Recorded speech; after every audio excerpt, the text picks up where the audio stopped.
Puji nama Tuhan, selamat pagi Bapak Ibu yang dikasihi oleh Tuhan. Mengucap syukur kalau saat pagi hari ini kita boleh bangun dan sebelum kita beraktivitas, kita mau awali terlebih dahulu dengan renungan firman Allah. Kita tahu Bapak Ibu tentang perumpamaan 10 orang gadis, di mana 5 orang gadis bijaksana dan 5 orang gadis bodoh. Kisah ini dapat kita baca di dalam Matius 25 ayat 1 sampai 13. Bapak Ibu yang dikasihi oleh Tuhan, 5 gadis yang dikatakan bijaksana, mereka membawa pelita dan juga minyak di dalam buli-buli. Sementara 5 gadis yang bodoh, mereka hanya membawa pelita, namun tidak membawa minyak. Dan kita tahu saat mempelai datang, gadis yang bodoh ini menghampiri gadis yang bijaksana untuk meminta minyak. Namun akhirnya mereka harus mencari keluar dan mereka pun terlambat untuk masuk dalam meja perjamuan.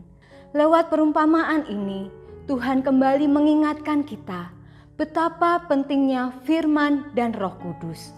Pelita yang dibawa oleh gadis-gadis tersebut menggambarkan tentang firman Allah. Sedangkan minyak dalam buli-buli berbicara tentang Roh Kudus. Firman dan Roh Kudus yang Tuhan inginkan untuk kita terus jaga di dalam kehidupan kita.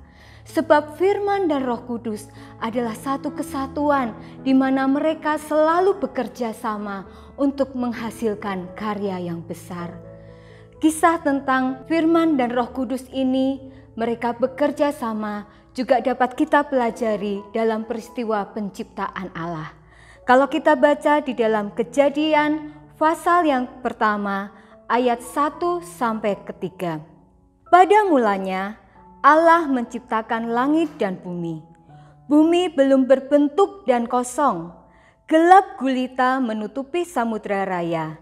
Dan roh Allah melayang-layang di atas permukaan air. Berfirmanlah Allah, jadilah terang, lalu terang itu jadi. Kita tahu bahwa dalam kisah penciptaan, Allah menggunakan firman-Nya. Pada hari yang pertama, Allah berfirman, jadilah terang, dan terang itu pun jadi. Demikian juga di hari kedua, hari ketiga, dan seterusnya, Allah berfirman, dan apa yang Allah firmankan itu pun jadi. Namun Bapak Ibu, kita perhatikan di ayat yang kedua, di situ dikatakan bahwa roh Allah melayang-layang di atas permukaan air. Roh Allah inilah yang menghidupi firman yang Allah sampaikan. Roh Allah inilah yang menggerakkan firman yang disampaikan, sehingga apa yang disampaikan itu menjadi terjadi. Firman dan Roh Kudus saling bekerja sama. Firman bukan sekedar kata-kata atau suara, namun di dalam firman ada pernyataan Allah. Di dalam firman ada perintah Allah. Di dalam firman ada kehendak Allah. Dan roh Allah sendiri itulah yang akan menghidupi firman tersebut. Roh Allah sendirilah yang akan menggerakkan firman tersebut sehingga segala sesuatunya menjadi terjadi. Bapak Ibu yang dikasihi Tuhan, biarlah kita mau pegang terus firman Allah dan Roh Kudus itu di dalam kehidupan kita. Firman yang memberi perintah dan Roh Kudus itulah yang akan menghidupi firman tersebut. Tanpa firman tidak ada arah. Tanpa firman tidak ada kehendak yang dinyatakan. Tanpa Roh Kudus tidak ada kuasa yang akan menghidupi firman tersebut. Firman dan Roh Kudus ini pun dapat kita lihat di dalam peristiwa sebelum Yesus memulai pelayanannya, yaitu ketika Yesus dibaptis oleh Yohanes Pembaptis. Kita mau baca sama-sama di dalam Matius 3 ayat yang ke-16. Di situ dikatakan, sesudah dibaptis, Yesus segera keluar dari air, dan pada waktu itu juga langit terbuka, dan ia melihat roh Allah seperti burung merpati turun ke atasnya. Sebelum Yesus memulai pelayanannya, Yesus dibaptis, dan saat ia keluar dari air, roh Allah yang menyerupai burung merpati itu turun ke atasnya. Kita tahu Yesus adalah firman itu sendiri dan ia pun diurapi oleh Roh Kudus sebelum memulai pelayanannya. Saya yakin dan percaya firman dan Roh Kudus itu pun bekerja sama sehingga di dalam pelayanan Yesus ada mujizat, ada pemulihan yang terjadi, ada pertobatan yang terjadi.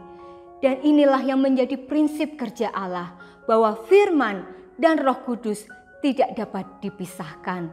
Di dalam Lukas 4 ayat 18-19 berkata, Roh Tuhan ada padaku, oleh sebab ia telah mengurapi aku untuk menyampaikan kabar baik kepada orang-orang miskin.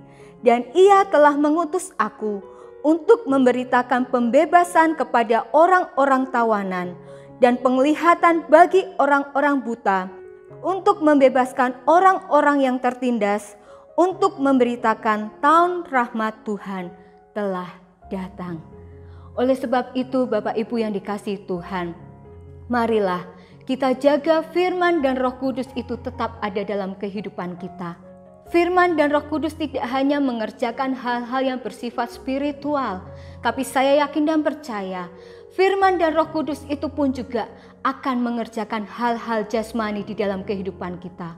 Firman dan Roh Kudus dapat memberikan kesembuhan, dapat mendatangkan berkat, dapat mengubah perilaku seseorang. Oleh sebab itu, sesuai dengan perumpamaan yang Tuhan inginkan, agar sampai hari terakhir kita pun kita didapati penuh firman dan Roh Kudus. Amin. Mari sama-sama kita berdoa. Allah Bapa yang ada di dalam kerajaan surga, terima kasih Tuhan, Engkau kembali mengingatkan kami untuk kami senantiasa jaga kehidupan kami dipenuhi oleh firman dan Roh Kudus, sehingga kami akan melihat karya Tuhan yang luar biasa terjadi di dalam kehidupan kami. Senantiasalah Tuhan, Engkau akan penuhkan kami dengan firman dan Roh Kudus itu. Dan kami mau jalani hari ini bersama dengan tuntunan-Mu ya Bapa. Dan kami mau terus berdoa buat bangsa dan negara kami ini. Tolong bangsa kami ini Tuhan, pulihkan bangsa kami Tuhan. Biarlah hujan pertobatan boleh terjadi atas bangsa kami. Bagi para pemimpin kami pun Tuhan, berikanlah hati nurani yang baik, agar mereka bisa melakukan tanggung jawab kekuasaan mereka dengan benar, bukan untuk kepentingan diri sendiri. Tuhan, kami berdoa juga bagi gereja Tuhan yang ada, bagi Bapak Ibu Gembala, staf Gembala, para pengerja, para pelayan-pelayan-Mu, dan seluruh jemaat Tuhan yang ada.